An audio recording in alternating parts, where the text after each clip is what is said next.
Mami Wata rose from the depths of the Ihimili River, clutching a severed head. It was the night the legend of Mami Wata began.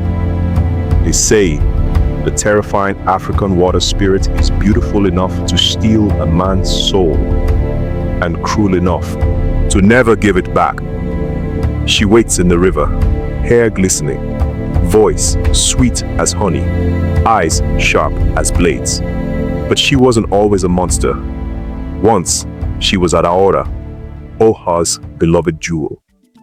Adaora had been the kind of beauty that made the gods pause. Her smile could calm storms. Her voice, a song the birds envied.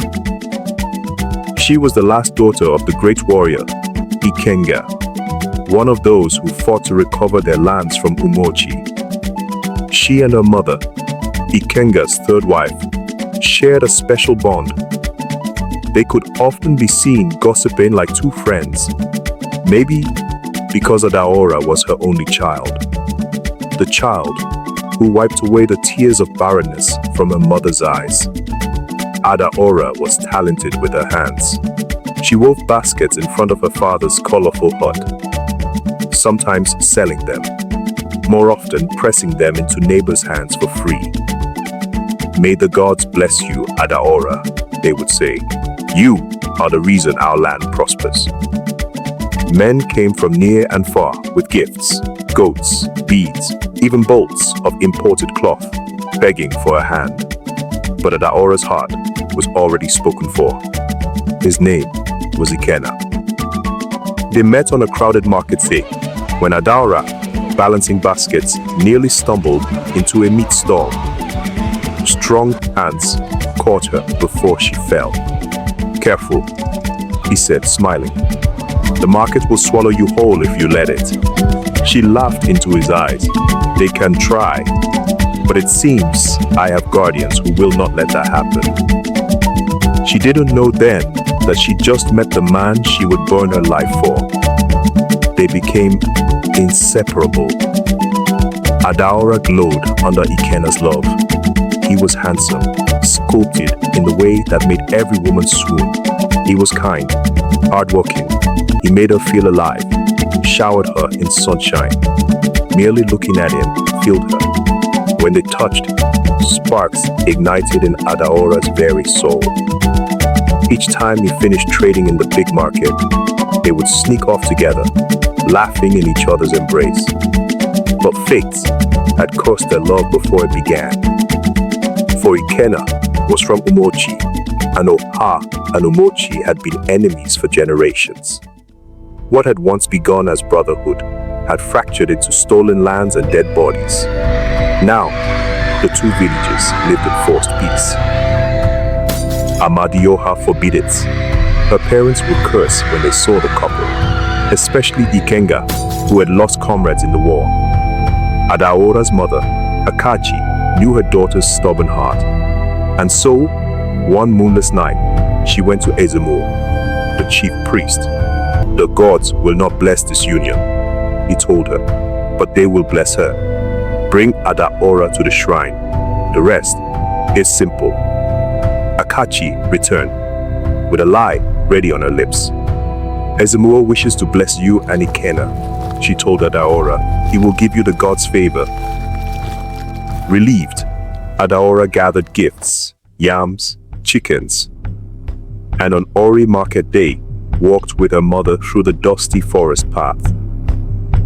She spoke of her wedding dress, of the song she'd sing, of how Ikena had once saved her at the stream. Akachi only smiled. At the shrine, they laid the offerings before the wooden idols. Before Adaora's eyes, they vanished into thin air.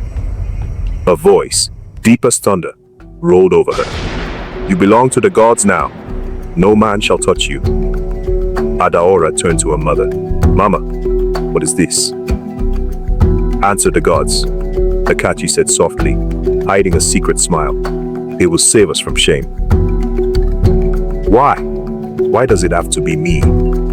You know how hard I suffered to have you. You were a blessing from the gods.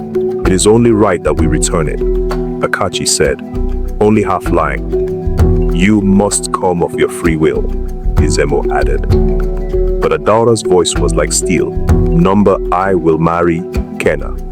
The gods can take another vessel. She stormed out, daring the gods with her defiance. The gods heard her, it would seem. The crops withered. The rains stopped. The streams began to shrink. Hunger knocked at Oha's door. Guilt gnawed at Adaora, unsure that she was doing the right thing.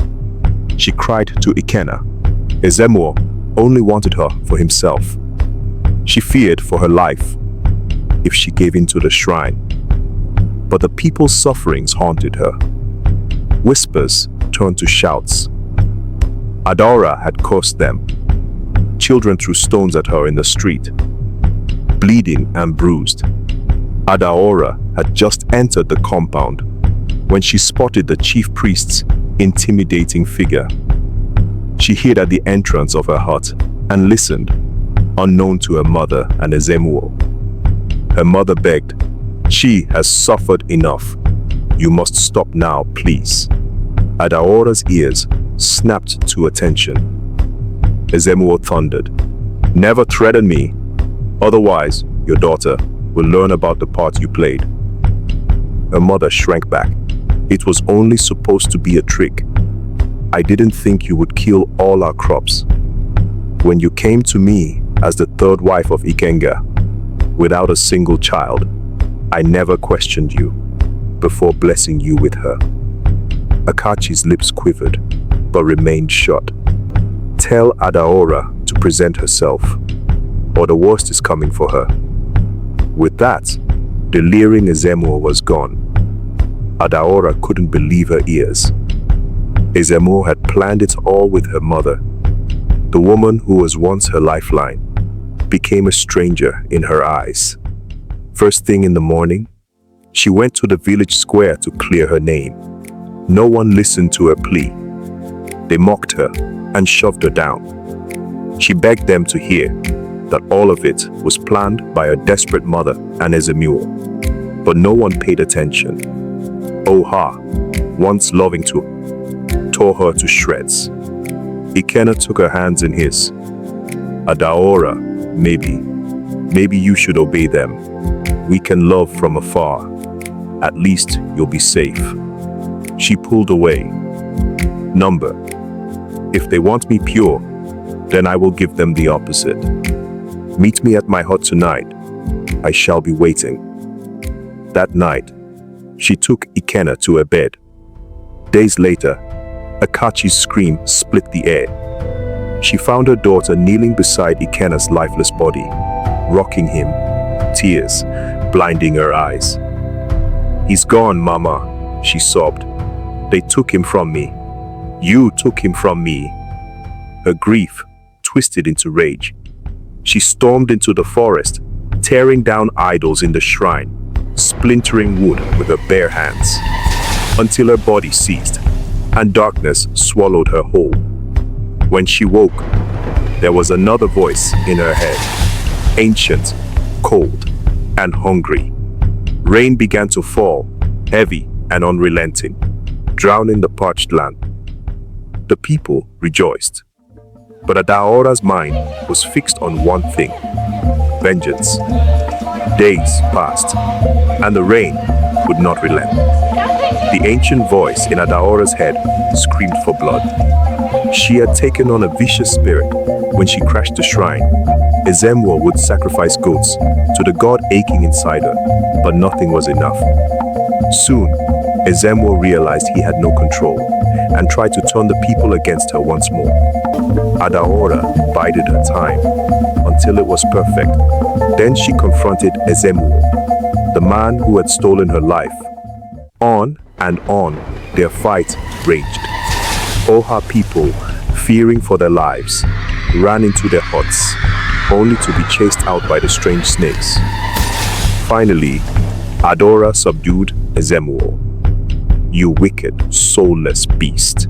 You wrecked people for your lust. You bled me for your gain. I will haunt you to the dawn of time." A.S.O's eyes bulged. With a sputtering cough, he said, "You You were born of water, Adaora, a spirit given to your mother until the time came to return. The gods chose you. I merely obeyed. Liar, you murdered him. And for what? She spat.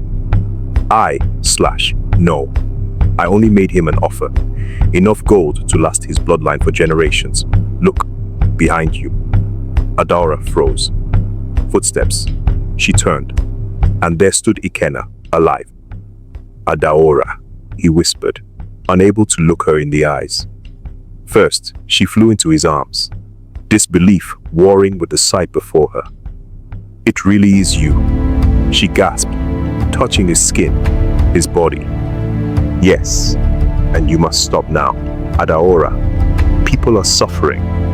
But then, if he was real, then it would mean Ezemuo was not lying. Ikenna had betrayed her. Her voice was a whisper of venom. What did they give you? Please, I had no choice. It was either that, or Oha would perish. On the ground, Ezemuo laughed. That and all the gold that your love could not give convinced him. Something inside her broke. First her mother, Ezemuo, now the man she loved. She lunged, her hands tightening around Ikenna's throat. You betrayed me! The crack of his neck was louder than the storm outside. Her lover's body hit the ground like a discarded rag, but the hunger in her head screamed louder. She ran to the river, diving into its dark embrace. Something inside her unfurled, shedding the last of her humanity. When she rose, her legs were gone, replaced by the glistening coils of a serpent. Her beauty was still there, but it was sharper, terrible, touched by the god's cruelty. From then on, she was no longer Adaora. Hundreds of years later, she would be named Mami Wata, feared in African goddess legends and West African mermaid myths. Those who visited the Ihemili River didn't live to tell the tale. If they carried Ezemuo's blood, they would be met with the most severe punishment. In her quest for loyalty, she offered wealth. A single mistake, and the old rage would return, gobbling up more souls for the hungry god residing within her. The men who sought her beauty would either drown in her wealth or in her water, becoming another victim of the Igbo River spirit myth, whispered across generations.